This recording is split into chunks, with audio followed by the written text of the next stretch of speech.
Hello students, welcome to the lecture on Introduction to Marketing Mix, and after this lecture we will be able to learn the following objectives. Understand the concept of marketing mix, discuss about contemporary theories of marketing, describe the structure of marketing focus, understand the concept of distribution policy, and explain the application of service competition.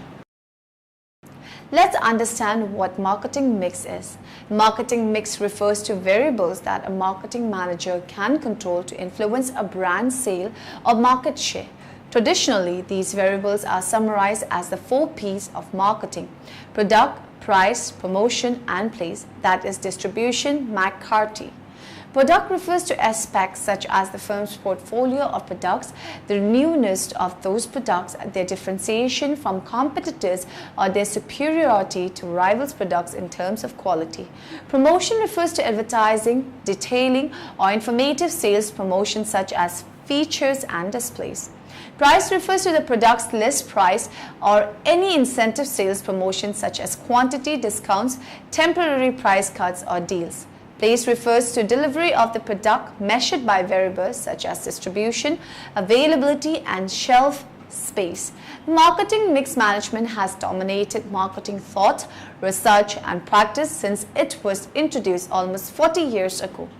New approaches have been emerging in marketing research.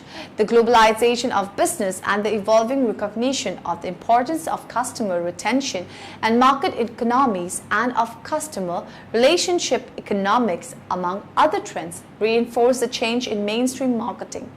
The perennial question that managers face is, what level or combination of these variables maximizes sales, market share, or profit?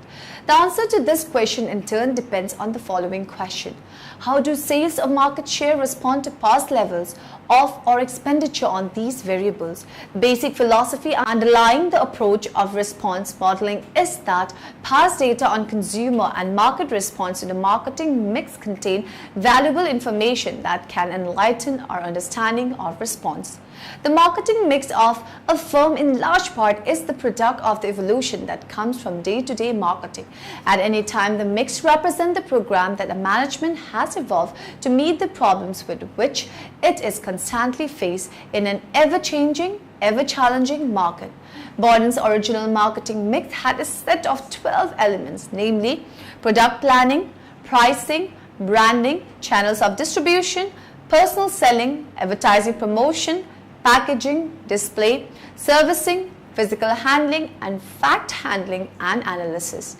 Phrase suggests that marketing variables should be divided into 2 parts: the offering, product, packaging, brand, price, and service, and the methods and tools, distribution channels, personal selling, advertising, sales promotion, and publicity. The marketing mix is something which goes back around 50 years ago, which marketers still adopt in the modern world. The marketing mix principles are controllable variables which have to be carefully managed and must meet the needs of the defined targeted group. All elements are linked together and support each other. Product, price,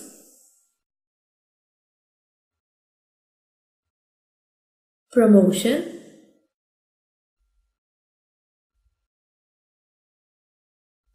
and place.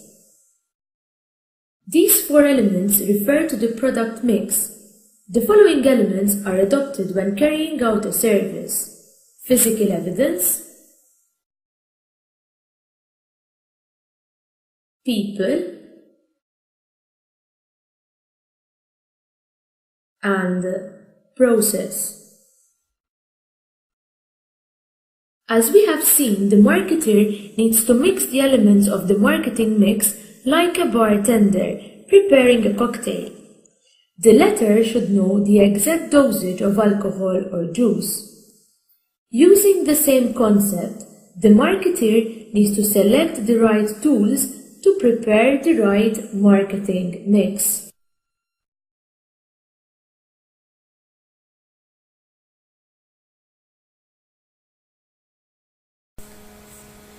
The product. One of the important P of the marketing mix is the product which a business makes. A product may be a good or service or a combination of both. A television set, a railway journey or a sofa that is delivered to your home are all examples of products sold by a business. The product range.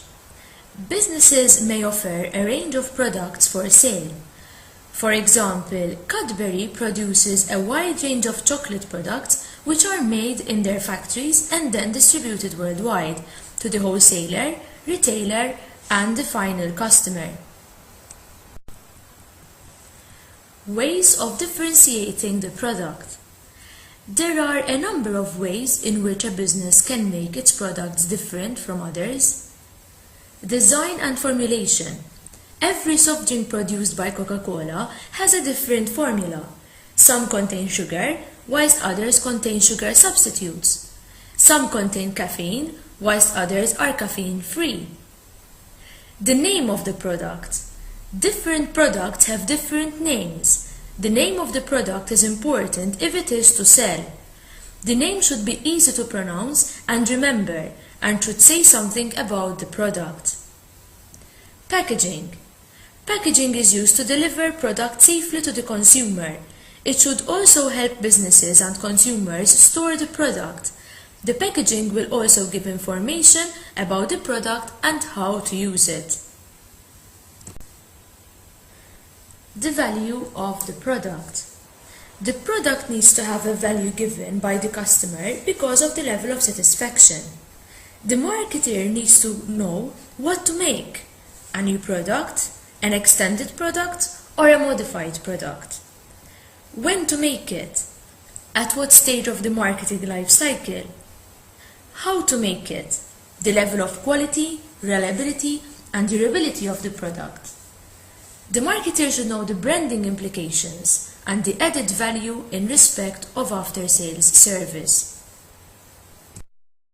Price.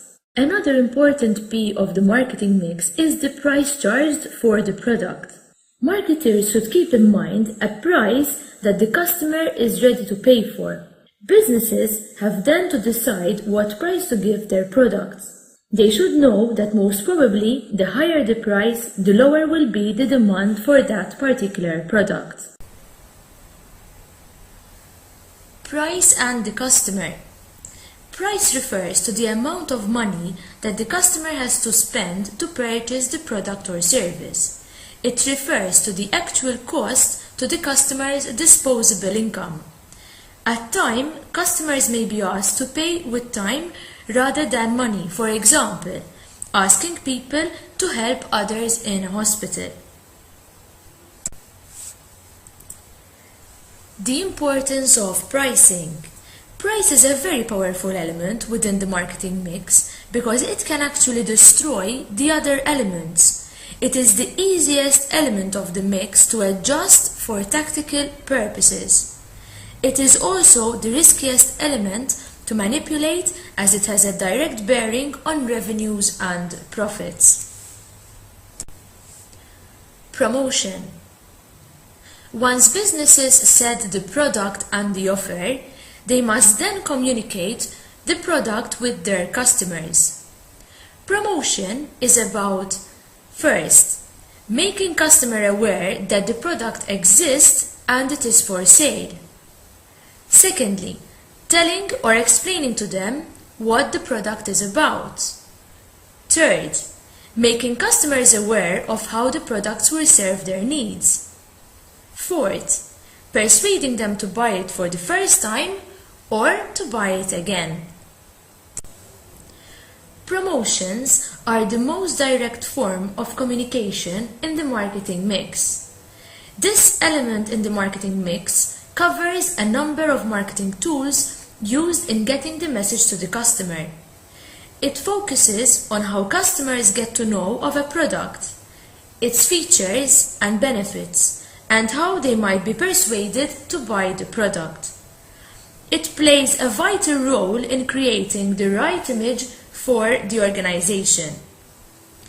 It is important to, first, educate and inform consumers about a product, persuade them to act, reminding and reassuring them about their purchases, tempting them to try a product in the first instance, persuading them into becoming repeat and regular buyers, creating and maintaining a corporate identity and image. The marketer can make use of 4 different major tools which we are going to discuss in more detail: public relations, advertising, sales promotions, and selling. What is the meaning of public relations? Publicity is the result of information being known, and it is managed through the PR process. Publicity can be active, where there is a deliberate attempt to convey a message or image about products, services, or the organization. It happens when something happens that is outside the control of the organization, that requires an organizational response. The publics with whom any organization needs to communicate include customers, suppliers, shareholders in the private sector, local and national government, competitors, media, its own employees, pressure groups, and professional and trade bodies. Each group will require different information which will be used for different purposes.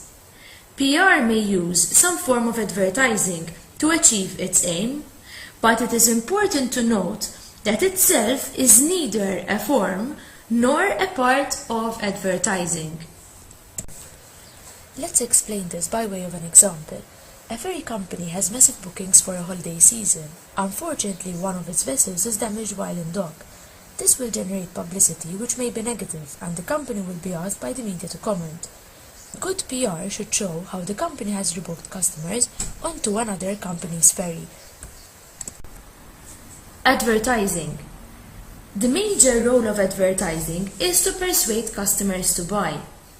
Modern advertising is very expensive, and therefore it is important that marketers target carefully the important segments. Through advertising, marketers should transmit a clear message with all the necessary details to the targeted audience. Advertising is used to influence behavior, attract new customers, especially potential buyers, create a desire for their products, to remind customers of a particular product and offer, encourage customers to repeat a purchase. Jerome McCarthy reduced Borden's factors to a simple 4-element framework: product, price, promotion, and place. These words, known generically as the 4P, have become the key elements of the marketing science, concentrating around them all marketing researchers and market policies of an organization. Today's goods are commercialized together with accompanying services, just like in our case.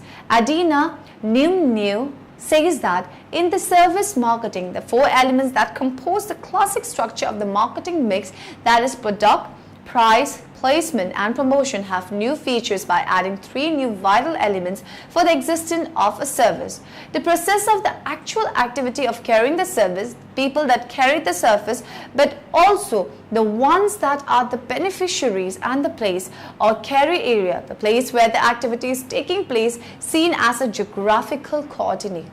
Marketing, the way most textbooks treat it today, was introduced around 1960. The concept of the marketing mix and the 4 P's of marketing, product, price, place, and promotion, entered the marketing textbook at that time. Quickly, they also became treated as the unchallenged basic model of marketing, so totally overpowering previous models and approaches, such as, for example, the organic functionalist approach advocated by Roe Aldersson, as well as other system-oriented approaches and parameter theory developed by the Copenhagen School in Europe, that they are hardly remembered, even with a footnote in most textbooks of today. A new look at the 4 P's of marketing. Nothing explains a complicated business algorithm like a cute mnemonic device. Hence the 4 P's of marketing. This is one of the first things they drill into your head in business school. Actually, in any type of formal marketing instruction. It's everywhere, everyone knows it, and you need to know it too. So here it is, let's go. 4 P's. Product, place, price, promotion. Got that? Let's say it again. Say it out loud, it helps. Product, price, place, promotion. One more time, with feeling. Product, place, price, promotion. Never forget these 4 words. Each of the 4 P's represents one of the really important elements of marketing that you need to consider when developing your campaigns. Alone, none of them will do you much good. The 4 P's need to work together. They're like the 4 wheels of a car or the 4 legs of a table. If you've got trouble with, or heaven forbid are missing one entirely, you'll have trouble getting anywhere. So it's easy, right? Find a good product, slap a good price on it, sell it somewhere people go, and throw together some promotion. Yes? No. Because first you have to figure out how to define these things as good. It's all about fit. Each of the 4 P's has to be geared towards your specific target market and work with each of the other 4 P's to do so. The first P is product. This is what you're selling, be it a pot scrubber, ebook, or car detailing service. But it's not just the item or service itself that's included in the product P. It's also the different varieties of your product, the quality of it, how it's designed, packaged, and branded. Anything that adds value to your product, any reason a customer might want to purchase it is part of the product. Obviously, it's pretty important. The next P is price. You may be tempted to believe that the price of your product or service is merely the amount you charge customers when they purchase it. Dispel that notion immediately. The price includes the retail price, any discounts or special offers, bonuses, payment plans, and credit terms. In short, anything even remotely related to money. It makes sense when you think about it. A discount lowers the price of an item. A bonus offer also lowers the price. Credit terms and payment plans make it easier for your customers to pay the price. All of these must be considered. The third P is promotion. This is what most people think of when they think of marketing. Promotion includes advertising, personal selling, sales promotion, and public relations. Sponsoring your nephew's Little League game? That's promotion. Making a sales call? That's promotion. Handing out brochures? That's promotion. Answering client emails? Still promotion. The final P is place. Place is also known as distribution. How do your clients find your product and get what they've paid for once they've paid for it? Is it delivered to their door? Is it right there in a retail location? Do they download it? Place also includes the logistics of each of these things. If your product is sold in retail stores, how did it get there? How many of them are there? How soon do you need to get more there? Everything that you need to consider about how to get your product to your customer or to a place where your customer can find it is part of place. Now remember, it's not enough to choose a good product, price, place, and promotion because we have to know how to define good. Let's use an example to illustrate. Let's say that your 7-year-old wants to set up a lemonade stand to make some extra money. What will she have to figure out? She'll need to decide where to place her stand, how to make the lemonade, what she should charge for it, and how to let people know what she's doing. If she came up to you and asked you how to do all of this, you'd have to tell her that it depends. Where she sets up her stand depends on who she wants to sell the lemonade to, grown-ups or kids. Should the stand be in the park or at the end of her driveway? Same with the recipe. How much sugar should she add? More for kids than for grown-ups, probably. If she makes grown-up lemonade, she might be able to charge more for it because adults have more money to spend. On the other hand, if she sets up her stand in the park and sells sweet lemonade to kids, more of them will see it and she won't have to tell people about it. You have to know who your target market is before you make any of the 4P decisions, or you'll be in the same mess as a 7-year-old, not knowing which course of action is best for any of the P's. If the 7-year-old knew from the get-go that she wanted to sell lemonade to other kids, she would have been able to decide right away that she should have a sweet lemonade product that she should sell in the park, place, promotion, for 10 cents a cup, price. If she wanted to sell to grown-ups, she would have her stand at the end of her driveway where lots of adults walk to and from work, place. The lemonade would be tart, product. Her mom would probably tell some of her neighbors about it, promotion, and she could charge 25 cents a cup, price. At the end of the day, it comes down to figuring out your target market and what works for them. Your offering will be perfect for some people, and those are the ones you need to reach. Earlier approaches such as the commodity, functional, geography, related, regional, and institutional school have suffered a similar fate. Only a few models from these approaches have survived. American Marketing Association, in its most recent definition, states that marketing is the process of planning and executing the conception, pricing, promotion, and distribution of ideas, goods, and services to create, exchange, and satisfy individual and organizational objectives. Emphasis added. Eventually, the 4 P's of the marketing mix became an indisputable paradigm in academic research, the validity of which was taken for granted. For most marketing researchers in large parts of the academic world, it seems to remain the marketing truth even today. Ken refers to the 4 P's of the marketing mix as the holy quadruple of the marketing fate, written in tablets of stone.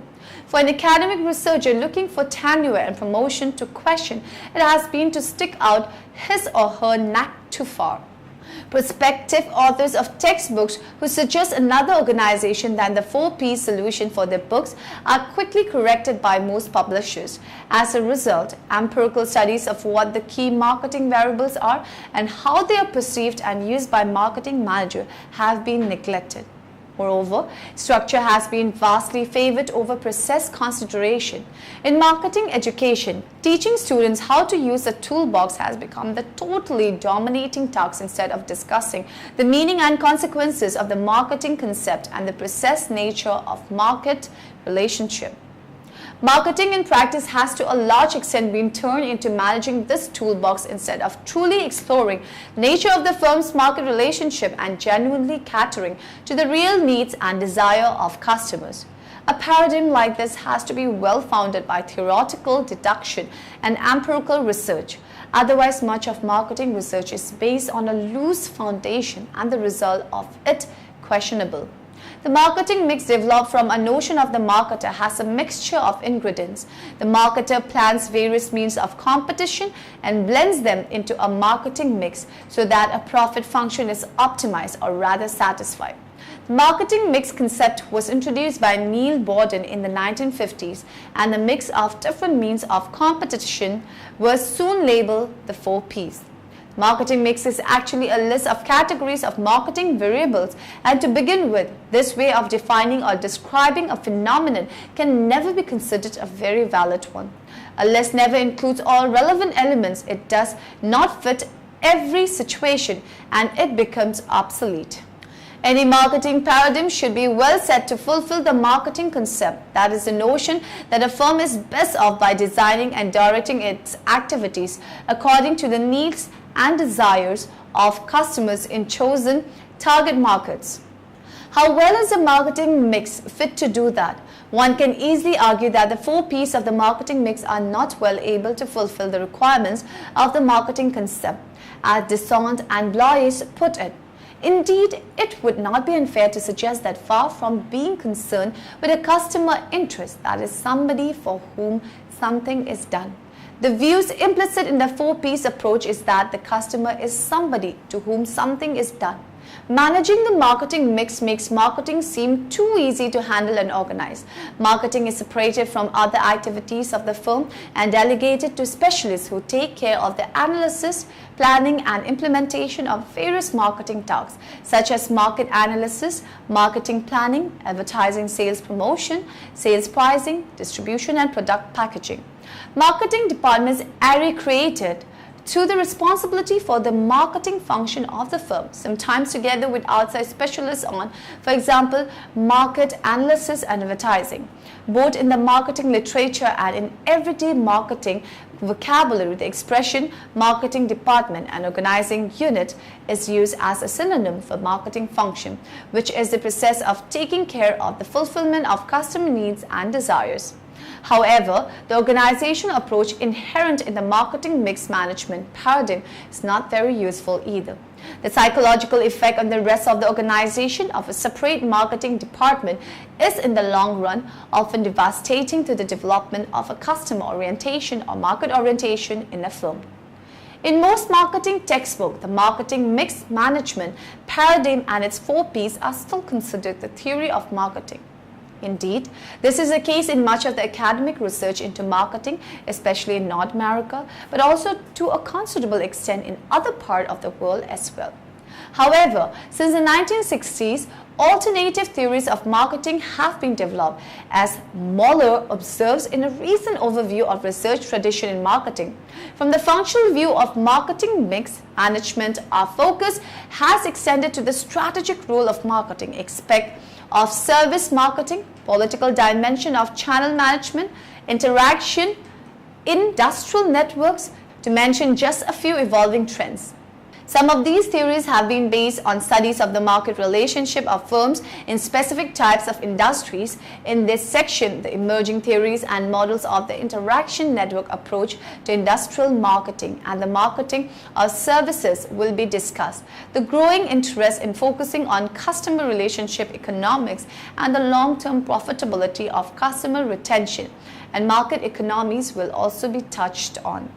The interaction on network approach to industrial marketing was originated in Sweden at Uppsala University during the 1960s and has since spread to a large number of countries. Between the parties in a network, various interactions take place where exchanges and adaptation to each other occur. A flow of goods and information as well as financial and social exchanges takes place in the network. In such a network, the role and forms of marketing are not very clear. All exchanges, all sorts of interaction have an impact on the position of the parties in the network. The interaction are not necessarily initiated by the seller, the marketer according to the marketing mix management paradigm, and they may continue over a long period of time, for example, for several years. The seller, who at the same time may be the buyer in a reciprocal setting, may of course employ marketing specialists such as sales representatives, market communication people and market analysts, but in addition to them a large number of persons in functions which according to the marketing mix management paradigm are non-marketing, such as research and development, design deliveries, customers training, invoicing and credit management has a decisive impact on the marketing success of the seller in the network. Gumescent has coined the term part-time marketers for such employees of a firm. During the last few years, there has been a growing interest in studying the economics of long-lasting customer relationship. Haskett introduced the concept of market economics, by which he means achieving result by understanding the customer instead of concentrating on developing scale economics. Reichheld gives an example of this. At MBNA, in the credit card business in the US, a 5% increase in the retention grows the company's profit by 60% by the 5th year. More similar results from other industries are reported in a study by Reichheld and Sasser. Long-term relationship where both parties over time learn how to best interact with each other lead to decreasing relationship costs for the customer as well as for the supplier or service provider. The relationship cost theory, which is based on literature on, for example, quality costs and transaction costs, have been suggested by Grandrews. A mutually satisfactory relationship makes it possible for customer to avoid significant transaction costs involved in shifting supplier or service provider and for suppliers to avoid suffering unnecessary quality costs. However, customer retention is not enough. Some long-lasting customer relationship where the customer are obviously satisfied with what they get are not profitable even in the long run, as Tarbacca demonstrated in a recent study in the retail banking industry. The interaction and network approach of industrial marketing and modern service marketing approaches, especially the one by the Nordic school, clearly views marketing as an interactive process in a social context where relationship building and management are a vital cornerstone. They are in some respect clearly related to the system-based approaches to marketing of the 1950s.